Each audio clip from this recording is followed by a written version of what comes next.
Assalamualaikum warahmatullahi wabarakatuh. Bagaimana kabar anak-anak semuanya?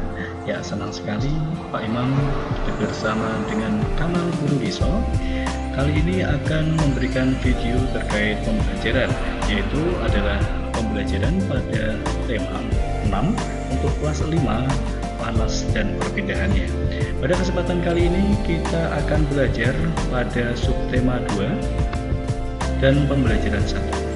Baik anak-anak, Pak Imam ingatkan bagi anak-anak yang belum subscribe kanal Guru Diso ini, segera subscribe saja, dan Pak Imam akan bersama-sama dengan tim berusaha untuk memberikan video-video yang menarik dalam pembelajaran secara daring ini.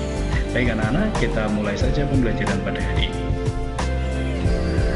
Nah, yang pertama adalah terkait dari menjelaskan isi teks. Agar kita mampu menjelaskan isi teks, maka kita harus mampu memahami isi bacaan terlebih dahulu. Nah, berikut ini Pak Imam akan memberikan cara bagaimana menjelaskan isi teks yang tepat. Langkah yang pertama, bacalah bacaan dengan seksama. Kemudian, anak-anak carilah kata kunci yang tepat pada bacaan tersebut. Setelah itu, anak-anak dari kata kunci tersebut carilah makna kata yang belum kalian pahami. Dan yang keempat adalah catatlah hal-hal penting dalam setiap paragrafnya. Dan yang terakhir, yang kelima, susunlah kembali hal-hal penting tersebut menjadi satu paragraf dengan menggunakan kata batu. Namun sebelumnya anak-anak, di sini coba lihat Pak Imam memiliki sebuah gambar, ya. Nah, kira-kira dari gambar ini, apakah yang akan terjadi pada ujung besi yang satunya atau yang kita pegang? Ya, betul, akan terasa panas. Nah, kenapa seperti itu? Nah, baik, untuk itu kita coba membaca pada bacaan berikut ini, ya. Perpindahan kalor secara konduksi disebut juga perpindahan kalor secara hantaran, yaitu perpindahan kalor tanpa memindahkan zat perantara. Pada peristiwa perpindahan kalor secara konduksi, yang berpindah hanya energi kalornya. Umumnya perpindahan kalor secara konduksi terjadi pada zat padat. Sama halnya seperti gambar sebelumnya, ujung besi yang terasa panas pada tangan kita itu termasuk pada hantara panas yang terjadi pada benda padat. Nah, untuk itu pada gambar tadi terjadilah perpindahan kalor secara konduksi.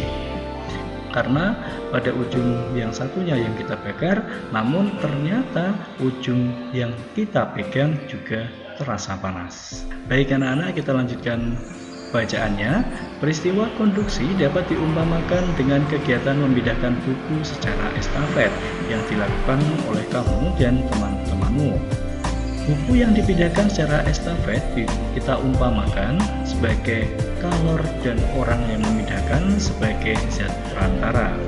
Ketika kamu dan teman-temanmu memindahkan buku secara estafet, yang berpindah hanya buku itu saja, sedangkan kamu dan temanmu sebagai perantara tetap diam di tempat, tidak berpindah. Begitu pula dengan peristiwa konduksi, hanya kalor yang berpindah, zat perantaranya tetap. Nah, seperti gambar berikut ini, ya. Ini merupakan gambar dari contoh dari gambar perpindahan kalor secara konduksi, ya. Buku tadi kita umpamakan sebagai kalor, sedangkan kalian dan teman-teman kalian ini hanya sebagai zat perantaranya. Buku atau kalor yang berpindah, namun zat perantara atau kalian tetap diam di tempatnya. Baik, kita lanjutkan ke paragraf ketiga. Saat kamu membuat teh dan memegang salah satu ujung sendok yang dimasukkan ke dalam air panas, apa yang terjadi? Ya, lama-kelamaan ujung sendok yang kamu pegang juga akan terasa panas. Peristiwa tersebut merupakan salah satu contoh perpindahan kalor secara konduksi.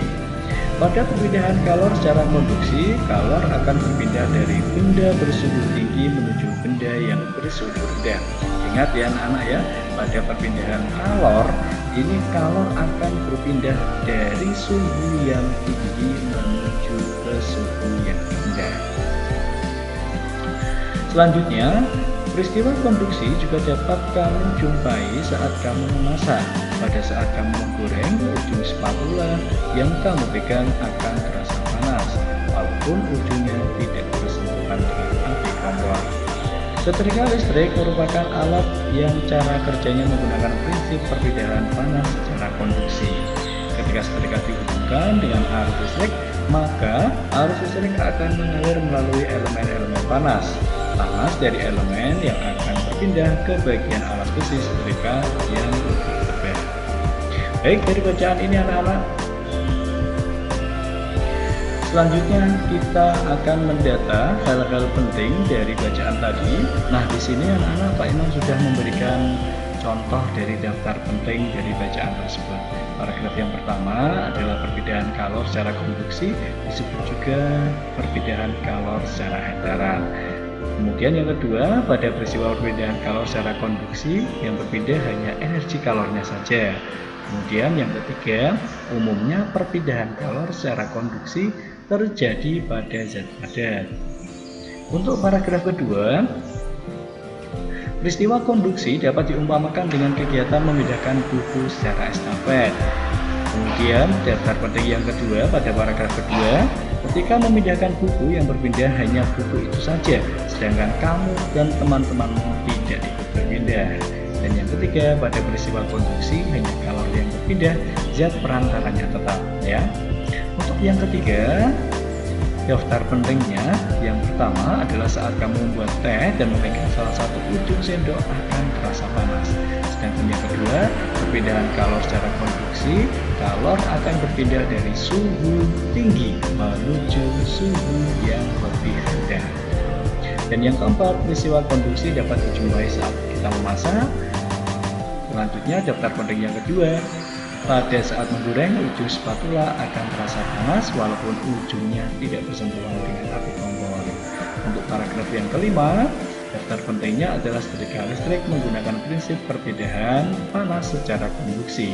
Dan yang kedua, panas dari elemen akan berpindah ke bagian alas setrika yang lebih tebal. Nah, dari tabel ini kalian bisa menjelaskan isi teks secara lebih mudah. Nah, untuk itu silakan kalian coba mencari daftar bacaan lain, kemudian kalian buatlah seperti ini. Carilah kata kuncinya terlebih dahulu, kemudian artinya, kemudian kita buat daftar penting, kemudian kita uraikan dan kita jelaskan terkait dari isi bacaan tersebut. Bagaimana anak-anak? Mudah kan untuk menyampaikan isi bacaan? Ya, selamat mencoba ya.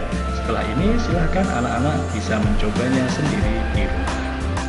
Nah anak-anak, sekian pada pembelajaran hari ini. Terima kasih. Dan Pak Imam ingatkan pada kalian jangan lupa like, share, dan juga subscribe kanal Guru Iso ini, supaya Pak Imam lebih semangat lagi dalam membuat video-video pembelajaran yang menarik untuk kalian.